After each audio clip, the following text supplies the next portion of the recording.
Super Mutants are a threat to humanity in most of Fallout's games.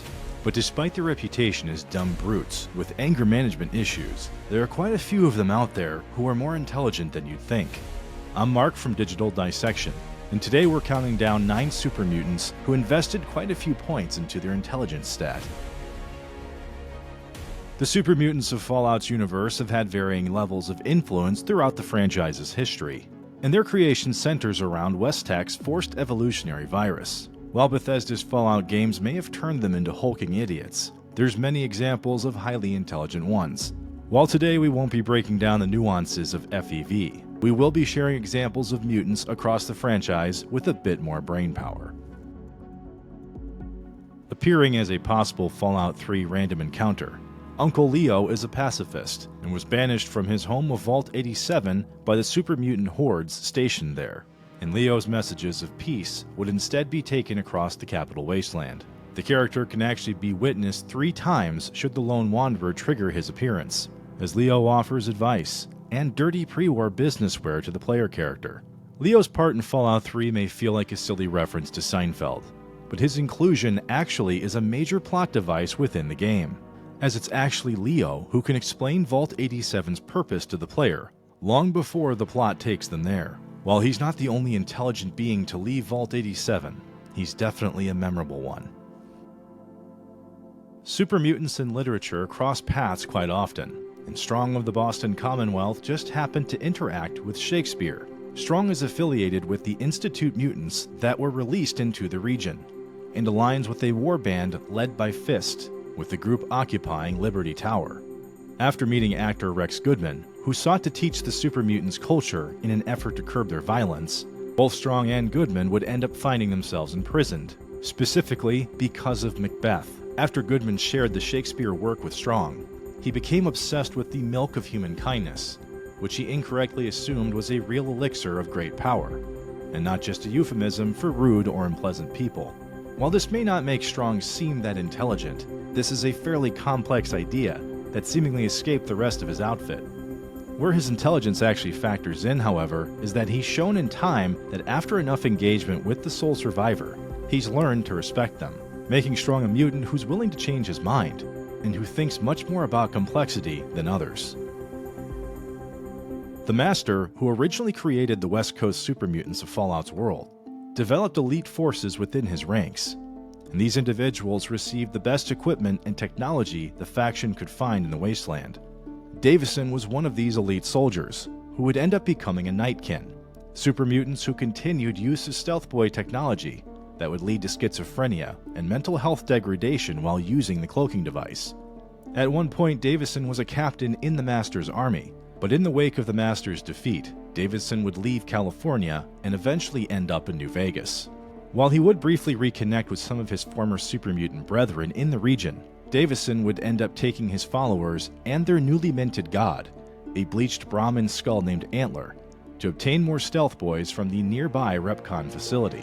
Unfortunately, Davison's mental condition has clearly been impacted by his continued use of Stealth Boys, but he represents a fascinating development in continued exposure, showing a split personality that represents both Antler and Davison, a yin and yang of his mental state. It begs the question of just how capable Davison must have been during his time with the Master, as even in a fractured mental state, his faculties allowed him to create a religion and still operate a capable military attachment. You might not actually know our next super mutant named Shepard, who has ties to the world of Fallout 3 and 4. Shepard lived within the Capital Wasteland, and one of the more intelligent experiments to rise out of Vault 87, but was only mentioned and not seen. According to terminal entries from the Prydwen of Fallout 4, Shepard rose to prominence after the Brotherhood Enclave War. He's thought to have higher intelligence above standard Vault 87 mutants, due to an alignment strategy requiring quite a bit of thought. Given that there were multiple mutant outposts across the DC area, uniting them would be quite a wide-scale effort. Shepard's idea, however, would come to a screeching halt by the year 2283, when according to Brotherhood records, he was dispatched by Arthur Maxon, which would lead to Maxon's promotion to Supreme Commander of the Brotherhood's East Coast faction. A terminal entry on the Prydwen details exactly what happened. It was his victory at age 15 over the super mutant Shepard who was attempting to reorganize the Capital Wasteland's Super Mutants, that elevated him to hero-like status. When word of this feat reached the elders back on the West Coast, they knew the time had come. Regardless of how true Arthur Maxon's accomplishments might have been embellished, Shepard's one-time unification strategy ended, leaving to speculation just what the unseen super mutant leader was fully capable of. It's not often super mutants have businesses, and Graham of Fallout 76 just happens to be one of the few merchants from the race. Graham's life before 2102 is relatively unknown, as Graham doesn't expand much on it from the dialogue choices available. While his speech is definitely simplified compared to some super mutants on this list, he possesses an ability to cook food widely viewed as delicious by travelers, inspiring him to become a merchant after being encouraged by someone from his past he refers to as Smarty. What makes Graham so different is that the chef is very much aware of social expectations, particularly the avoidance of eating humans, and also won't eat Chali the Moo, his Brahmin companion, a behavior recognized by a fellow mutant named Maul, as both independently understand that not all food should go in stomachs. Graham can be randomly encountered, or southwest of Vault 76 at an unmarked cooking spot during Meat Week, an event Graham began with his friends many years ago. One thing is certain, his demeanor and abilities have made him legendary across Appalachia. Fallout 1's super mutant army may have been created by the Master, but it was his lieutenant that ensured many aspects of its operations ran smoothly. Regarded as the right-hand man of the super mutant creator, Lieutenant was a particularly bright soldier who excelled beyond the abilities of his brethren, becoming faster, stronger, and much smarter than others from his generation.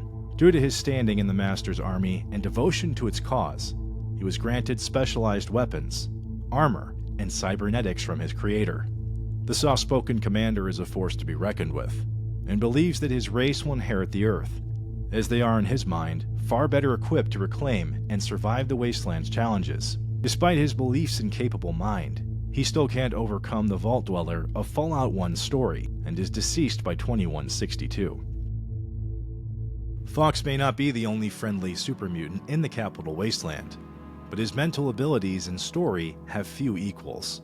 An original resident of Vault 87, Fox still retains memories of the location from its earliest days. Unfortunately for him, a symptom of his mutation caused him to lose the majority of the details associated with those times, including his real name, which consistently frustrates him. Fox became part of the sad fates of many humans that were captured by Vault 87 experiments, who overthrew the original security team, and began dipping any humans they could get their hands on into the forced evolutionary virus within the facility. Those subjected to FEV see different results based on exposed radiation, and Fox, having experienced very little, allowed his mind to be far more functional than his brethren, who isolated him and treated him as an outsider within his observation room. Despite these circumstances, Fox began to access the working terminal in his room, uncovering history, philosophy, literature, and more, naming himself after Guy Fawkes, seeing parallels between their beliefs. He would absorb as much knowledge as he could for many years, until his captors learned of the device and destroyed it. Even with the horrific treatments by his peers, endured for almost 2 centuries, Fawkes did not regress into the aggressive and violent tendencies the rest of Vault 87 mutants did. Don't let it fool you, however. He still knows his way around heavy weapons and becomes a powerful ally and companion. Fox's ability to maintain a good attitude despite his circumstances makes him inspiring enough, but the self-taught mutant and positive influence, regardless of his treatment, makes him iconic not just across the Capital Wasteland, but his entire race. Marcus is perhaps one of the greatest examples of the Master's army going on to do great things. At first, Marcus is a firm believer in the Unity, that the Master's forces are the solution to fixing humanity's problems and deficiencies. He's happy to be a super mutant, and feels no regrets towards his mutation from the forced evolutionary virus. As a highly intelligent being, however, Marcus began to change his mind on the capabilities of humans when the Master was defeated by the Vault Dweller at the end of Fallout 1. He would further gain perspective after leaving the Mariposa military base, meeting a Brotherhood knight named Jacob in 2185, and after fighting him for several days, came to understand one another.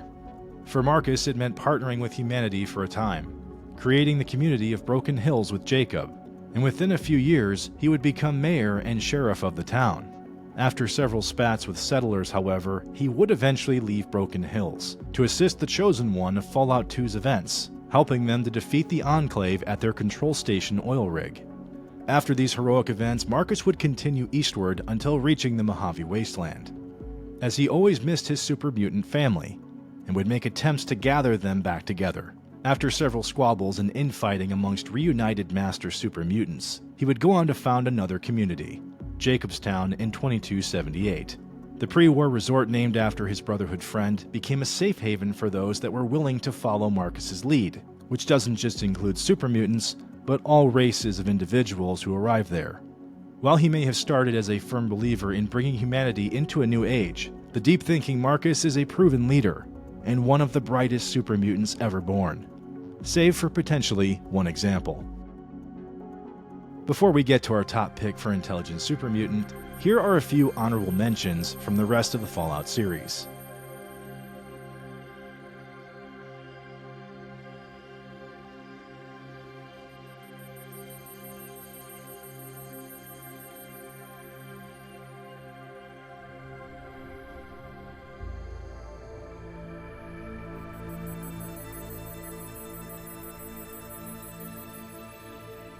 Brian Virgil isn't exactly an example of the oldest mutant, or even one who spends a long time as one potentially, but there's a few reasons why he's the smartest while experiencing an FEV mutation. As a member of Fallout 4's Institute, Virgil would be reassigned in his duties on April 10, 2286, to its Bioscience Division, after its previous department head died. 1 year later, Virgil learned his experiments were solely based around creating super mutants from captured wastelanders, a fact that left him with an immeasurable amount of guilt. He decided to leave the Institute, but before doing so, would destroy all of the equipment for the FEV experiments and its extensive research. Before he would leave, he'd create a unique FEV strain and infect himself with it before entering the glowing sea of the Boston Commonwealth. His self-imposed infection designed to ensure he'd survive the rigors of the area's radiation. If the sole survivor works with Virgil, they'll quickly discover just how brilliant a mutant he is, as he can help the player create blueprints for a teleporter that will help them enter the Institute, entirely from memory. His technology prowess and skills, while likely intact due to his custom FEV strain, are still impressive given that his own personal terminals suggest that he's quickly losing his faculties while transformed. While some may claim Virgil isn't a pure example like others on this list, it's pretty clear that his intelligence is likely higher than any other super mutant in scope. And even if he's cured based on the player's decisions, he still does some pretty remarkable things that other super mutants on this list likely are not capable of. And with that, we've looked at 9 super mutants in the Fallout universe that have some pretty impressive mental capacity. We likely missed a few of your favorites, so if there's any examples that we missed, let us know in the comments. And for content just like this video, check out the full playlist of Fallout stories linked here. And this is Mark signing off, but until next time, pop culture nerds, keep on dissecting.